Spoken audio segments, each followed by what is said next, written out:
Athletics are a big part of high school, but not all fans see beyond the game. Here's Harry Schauwecker, who takes a look at the dollars and cents of sports.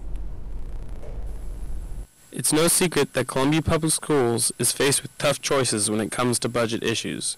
Every program is taking a hit, including athletics.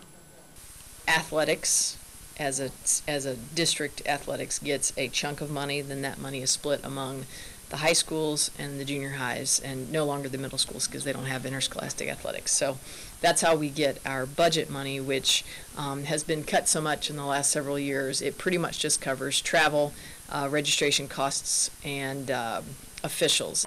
So one of the areas struggling to be funded is team uniforms. Historically, you wouldn't think cross-country would need lots of money. Well, they need lots of money because they've got to outfit all of these kids.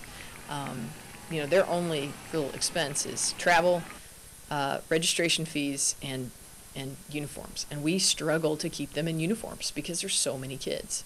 Some athletes at Rockbridge feel as if some programs, like football, get more than their fair share of funding. I feel like football gets a lot of unneeded money because, how many state championships have they won in the last 2 years? Or how close have they gotten? Like cross country, we got second in state last year, and we have all the necessary assets to get to a state championship this year. So I feel like the funding for football is just